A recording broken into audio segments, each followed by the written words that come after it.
vous explique régulièrement comment certains aliments peuvent vous déséquilibrer. J'ai parlé du miel dernièrement, je pourrais vous parler du sucre, je pourrais vous parler de certains fruits exotiques, je pourrais vous parler de la viande, je pourrais vous parler du sel. Et on est des deux côtés, du yin et du yang. Donc en fonction de votre physionomie, de type yin ou de type yang, eh bien ça peut vous déséquilibrer beaucoup plus vite. J'ai eu une question ce matin, c'est pour ça que je vous fais la vidéo. Comment reconnaître si on est de type yin ou de type yang? Alors regardez. Je suis plutôt fin, petits os, donc je suis plutôt de type yin, plutôt du côté froid.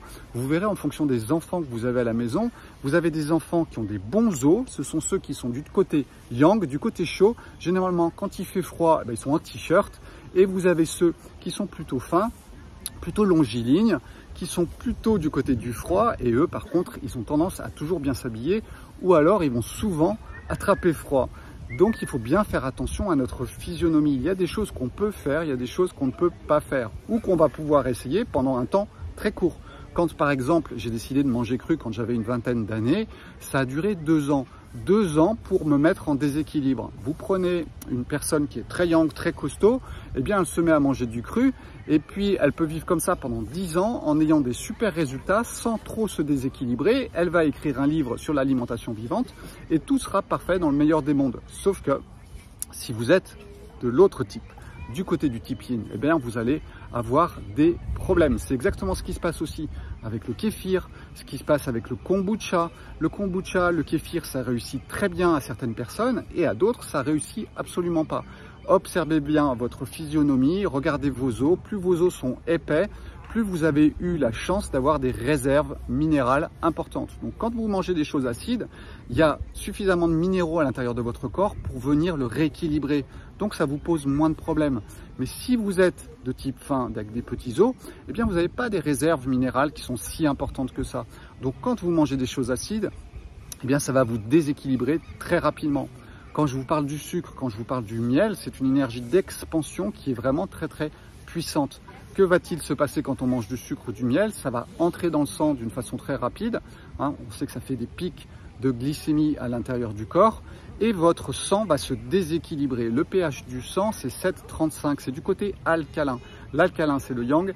L'acide, c'est le yin. Pour ceux qui ne me suivent pas, vous avez un e-book et un livre qui a été sorti il y a quelques mois, Yin, Yang, les bases, que j'ai écrit et qui vous partage ces 30 années d'expérience, d'observation du monde avec cette vision du yin et du yang qui est très simpliste mais qui est très juste. Il faut juste savoir l'observer et avoir bien mis les choses dans chaque case, d'accord? Donc, quand vous absorbez des choses qui vont déséquilibrer votre sang, qui lui normalement est chaud et rouge et alcalin, donc yang, donc le sucre va vous déséquilibrer, le miel va vous déséquilibrer. Je parle bien sûr de quantité importante. C'est pas un tout petit peu de miel qui pose un problème, c'est une grosse quantité de miel qui peut vous poser un problème. Et surtout, si vous avez l'habitude de manger très sain, vous avez un intestin qui est complètement ouvert. Donc généralement, il n'a pas l'habitude de se protéger. Donc généralement, ça va rentrer en grand flot à l'intérieur de vous et ça va vous déséquilibrer. C'est pour ça que j'ai pris l'exemple de la vidéo que j'avais fait il y a 3-4 jours où je vous ai dit que j'avais pris du miel, une bonne cuillère à café de miel dans mon petit-déj. Et que s'était-il passé? Eh bien, au niveau de ma mémoire, j'ai senti que ça fonctionnait pas comme d'habitude. Mais oui, je suis plus sensible que les autres parce que je fais quand même très très attention à ce que je mange. Donc mes intestins, ils n'ont pas l'habitude de se protéger. Donc toute chose qui va être déséquilibrante, soit d'un côté, soit de l'autre, va rentrer dans mon sang. Et vu que j'ai l'habitude d'observer mes symptômes, les choses qui se passent à l'intérieur de moi, je ne suis pas un zinzin des pathologies, j'ai pas de maladie, d'accord? Parce que j'ai fait attention depuis très très longtemps. Mais par contre, j'ai le sens de l'observation et c'est ce que j'essaye de vous donner régulièrement. Quand je fais ce geste d'expansion, ça c'est le yin. Quand je fais le geste de la contraction, ça c'est le yang et ça va vous aider quand dans votre corps vous voyez de l'expansion ou de la contraction à comprendre un petit peu comment ça se passe et comment vous pouvez vous déséquilibrer en fonction de votre physionomie de type yin ou de type yang. Eh bien, on n'aura pas du tout les mêmes résultats.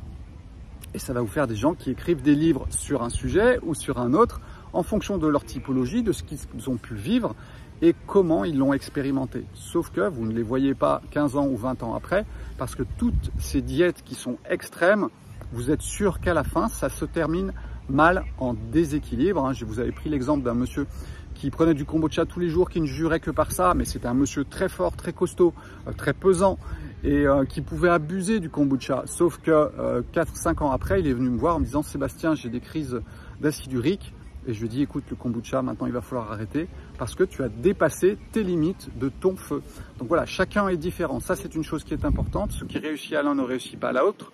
Par contre, dans les extrêmes, ça ne réussira ni à l'un ni à l'autre, sauf pour un temps bref. Donc les diètes, ça a le droit d'exister, mais pour un temps court. Moi, ce que j'essaye de vous enseigner, c'est où sont les points d'équilibre du yin et du yang dans les aliments. Et quand je prends par exemple le riz complet, eh ben, vous êtes sûr que vous êtes au milieu. Vous ne pourrez pas vous déséquilibrer en mangeant du riz complet. Mais avec le sucre, avec le miel, avec la viande, avec le sel, ça, oui, vous pourrez, sans parler des adjuvants qu'ils mettent dans nos aliments, qui sont très puissants. Ils en mettent des petites quantités, mais c'est très puissant. Et ça, à l'intérieur de votre corps, c'est pas bon. Excellente journée à tous. Ciao.